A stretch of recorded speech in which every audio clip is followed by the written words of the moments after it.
ప్రేక్షకులకు అభివాదం చేస్తూ వెళ్ళిపోయాడు. కానీ ఇక్కడ ఒక చిన్న విషయం మనం గమనించవచ్చు. హ్యుమానిటీ యాంగిల్లో ఒక మహిళ చనిపోయిందన్న విషయాన్ని తెలిసినా కూడా అల్లు అర్జున్ నవ్వుకుంటూ బయటకు వెళ్ళడం అనేది అది మరి ఆయన మనస్సాక్షి ఎలా ఒప్పుకుందనేది కూడా చాలా మంది ప్రశ్నిస్తున్నారు. ఒక 10-15 ఏళ్ల క్రితం కూడా తన సొంత మామ ప్రజారాజ్యం పార్టీ అధినేత చిరంజీవి కూడా ఒక సభలో తొక్కిసలాట జరిగిన సమయంలో తాను ఎంత దూరం వెళ్ళినా మళ్ళీ వెనక్కి వచ్చి ఆ చనిపోయిన కుటుంబాన్ని పరామర్శించి వాళ్ళకు పరిహారం చెల్లించి వెళ్ళాడు. అంటే హ్యుమానిటీ, మానవతా హృదయం చిరంజీవి సొంత మామకుంది, కానీ అల్లుడికి మాత్రం లేదనేది కూడా బయట సోషల్ మీడియాలో కూడా ఇప్పటికే నెట్టింట్లో వైరల్ అవుతుంది. సో మొత్తంగా ఓవరాల్గా అల్లు అర్జున్ విచారణ అయితే ఎదుర్కొంటున్నాడు. ఆ విచారణకు మరి సరైన సమాధానాలు ఖచ్చితంగా చెప్పాలి. సరైన సమాధానాలు చెప్పకుండా కూడా అల్లు అర్జున్ ఇబ్బందులు ఎదుర్కొంటాడు. ఎందుకంటే ఈ ప్రతి విషయాన్ని కూడా హైకోర్టులో పోలీసులు మెన్షన్ చేస్తారు. తమ విచారణకు సహకరించడం లేదు అల్లు అర్జున్ అన్న విషయాన్ని కూడా మెన్షన్ చేసే అవకాశం కనిపిస్తుంది. సో మొత్తానికైతే అల్లు అర్జున్ చిక్కడపల్లి పోలీస్ స్టేషన్లో విచారణలో ప్రస్తుతం ఉన్నారు. అల్లు అర్జున్తో పాటు వాళ్ళ లీగల్ టీం అశోక్ రెడ్డి అలాగే కొంతమంది లాయర్లు కూడా లోపల ఉన్నారు. నిన్న సాయంత్రమే అశోక్ రెడ్డి టీం కూడా అల్లు అర్జున్ ఇంటికి చేరుకొని పోలీసులు ఏ విధమైన ప్రశ్నలు అడుగుతారు, వాటికి కూడా ఖచ్చితమైన సమాధానాలు ఎలా చెప్పాలని కూడా కొంత ట్రైనింగ్ ఇచ్చినట్టుగా తెలుస్తుంది. కానీ ఇప్పటికే అల్లు అర్జున్కి సంబంధించిన ఎవరైతే లీగల్ హెడ్ నిరంజన్ రెడ్డి ఉన్నాడో కూడా హైకోర్టులో కొంత హేళనగా పోలీసులకు సంబంధించి కూడా వ్యతిరేక సమాధానాలు గతంలోనే చెప్పాడు. వాదనల సమయంలో అంటే పోలీసులు సరైన భద్రత తీసుకోలేదు, పోలీసులే నిర్లక్ష్యం వహించారని చెప్పాడు.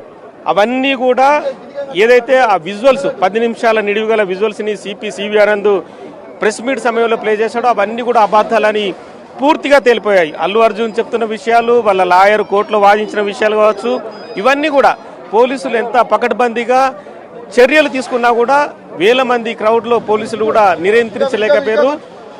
50-60 మంది బౌన్సర్లే అల్లు అర్జున్ చుట్టుముట్టి లోపలికి రావడం అనేది ఇక్కడ పూర్తిగా గమనించవచ్చు. వాళ్ళందరూ రావడం వల్ల కూడా వేలాది మంది ఒకసారి నెట్టుకుంటూ లోపలికి వెళ్లే క్రమంలో తొక్కిసలాట జరిగింది. ఒక గేటు కూడా పూర్తిగా విరిగిపోయింది. అదే గేటు దగ్గర నిల్చున్న రేవతి తన కొడుకు శ్రీతేజు పూర్తిగా అపస్మారక స్థితికి వెళ్ళిపోయాడు. కానీ పైన పరిగెడుతున్న జనాలు ఎవరైతే ఉన్నారో కింద మనుషులున్న విషయాన్ని కూడా వాళ్ళు గమనించలేకపోయారు. అంటే ఒకరినొకరు తోసుకుంటున్న సమయంలో కూడా కింద ఏం జరుగుతుంది అనేది కూడా ఎవరికి అర్థం కాని పరిస్థితి. కానీ కొంతమంది కానిస్టేబుల్స్ లోపల ఉన్న వాళ్ళు గమనించారు. వాళ్ళు వెంటనే వాళ్ళని పక్కకు ఈడ్చుకుంటూ వెళ్ళి వాళ్ళందరినీ కూడా అంటే అటు రేవతిని ఇటు శ్రీతేజ్ను కూడా చెరోవైపు తీసుకెళ్లి వాళ్ళకు సిపిఆర్ చేయడానికి, వాళ్ళను బతికించడానికి నానా ప్రయత్నాలు చేశారు. ఒక 10 నిమిషాల పాటు ఛాతీపైన గట్టిగా అదుముతూ వాళ్ళకి శ్వాస అందడానికి కూడా నోట్లో నోరుపెట్టి వాళ్ళని ఆ శ్వాస కూడా గాలి అందించడానికి కూడా నానా రకాల ప్రయత్నం చేశారు.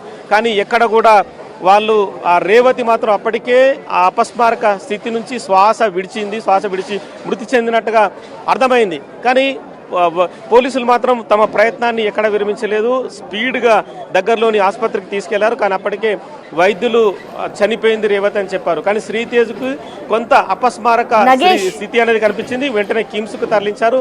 కానీ ఇప్పటికి కూడా కోమాలోనే ఉన్నారు. ఇటు పోలీసుల విచారణలో భాగంగా ఏదైతే అల్లు అర్జున్ కి మధ్యంతర బెయిల్ ఉందో ఆ బెయిల్ ని కూడా రద్దు చేయాలి అన్నట్లుగా కూడా వారు ప్రయత్నిస్తున్నట్టు తెలుస్తుంది. ఒకవేళ అది నిజమైతే ఇటు అల్లు అర్జున్ దాన్ని ఎలా ఫేస్ చేస్తారనుకోవచ్చు నగేష్? అంటే ప్రస్తుతం అయితే మధ్యంతర బెయిల్కు సంబంధించి 4 వారాల గడువు అయితే హైకోర్టు విధించింది. 4 వారాల గడువు లోపల ఎటువంటి నిబంధనలు తుంగలో తొక్కినా, నిబంధనలు ఉల్లంఘించినా, పోలీసు విచారణకు హాజరు కాకుండా కూడా మధ్యంతర బెయిలు రద్దు చేయడానికి రకరకాల విషయాలు తెరపైకి వస్తాయి. కానీ పోలీసు విచారణకు అల్లు అర్జున్ హాజరయ్యాడు కాబట్టి ఇప్పుడు ప్రస్తుతం అయితే అటువంటి ఆలోచన ఉండదు. అంటే నెక్స్ట్ లెవెల్లో విచారణలో అల్లు అర్జున్ సమాధానాలు ఇక్కడ కీలకం. ఎందుకంటే బయట ప్రెస్ మీట్లో పోలీసులను హేళన చేసే విధంగా మాట్లాడడం, వాళ్ళ లాయర్ కూడా కోర్టులో వాదించడం, ఇవన్నీ కూడా పోలీస్ రికార్డులో ఆల్రెడీ నమోదయ్యాయి.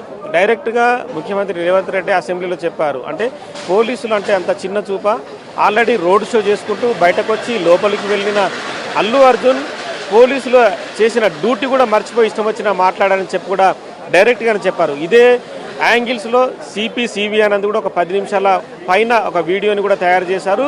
అల్లు అర్జున్ లోపలికి ఎంటర్ అవుతున్న ప్రతి మినిట్ ఎందుకంటే వేలాది వీడియోలు క్షుణ్ణంగా తనిఖీలు చేసిన తర్వాతనే వాటన్నిటిని కూడా అతకపెట్టి చూపించారు. ఎందుకంటే అల్లు అర్జున్ ఎక్కడి నుంచి వచ్చాడు, ఎంతమంది జనాలున్నారు, లోపలికి ఎంటర్ అవుతున్నప్పుడు పరిస్థితి ఏంటి, ఆ జనాలతో పాటు అల్లు అర్జున్ బౌన్సర్లను కూడా తన వెహికల్ చుట్టూ నియమించుకున్నాడు. బౌన్సర్లు కూడా నెట్టుకుంటూ ముందుకెళ్తున్నారు.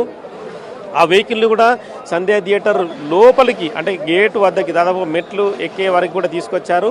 పైకి బాల్కనీకి వెళ్లే క్రమంలో కూడా అల్లు అర్జున్ని చూడడానికి చాలామంది అభిమానులు ప్రయత్నించారు. వాళ్ళందరినీ నెట్టుకుంటూ బౌన్సర్లు అల్లు అర్జున్ని సేఫ్గా పైనకు తీసుకెళ్లి కూర్చోబెట్టారు.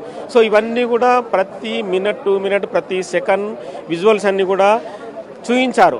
ఎందుకంటే ఆ విజువల్స్లో చూపించినట్టుగా అల్లు అర్జున్ వ్యవహార శైలి కావచ్చు, అల్లు అర్జున్ హావాభావాలు, అల్లు అర్జున్ నవ్వుతూ వెళ్ళడం, వాళ్ళకి చేతులతో అభివాదం చెప్పడం, వాళ్ళకి నమస్తే పెట్టడం, ఇవన్నీ కూడా క్లియర్గా కనిపిస్తున్నాయి. లోపలికి వెళ్ళి థియేటర్లో సీట్లో కూర్చున్నప్పుడు కూడా తదుపరి కూడా వీడియోలు రికార్డ్ అయ్యాయి. తదుపరి కూడా పోలీసులు అల్లు అర్జున్కి సమాచారం ఇస్తున్నారు. కింద తొక్కిసలాట జరిగింది, రేవతి అనే మహిళ మృతి చెందింది అనే విషయాన్ని కూడా సమాచారం ఇస్తున్నారు. కానీ అవేమీ పట్టనట్లుగా అల్లు అర్జున్ హావాభావాలు ఆ వీడియోలో స్పష్టంగా కనిపిస్తున్నాయి.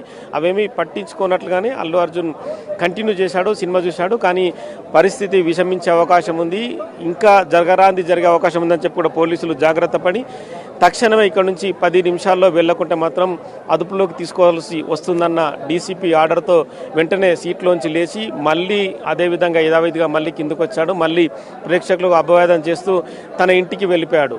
కానీ అల్లు ఏదైతే ఆ రేవతి చనిపోయిన విషయాన్ని తెలిసినా కూడా అల్లు అర్జున్ వెహికల్ దిగలేదు, పోలీసుల్ని అడగలేదు. చనిపోయిన అభిమాని ఎవరు, ఎందుకు వచ్చారు, ఏం సంగతి, వాళ్ళ వివరాలు ఏంటి అనే విషయాన్ని కూడా మర్చిపోయారు.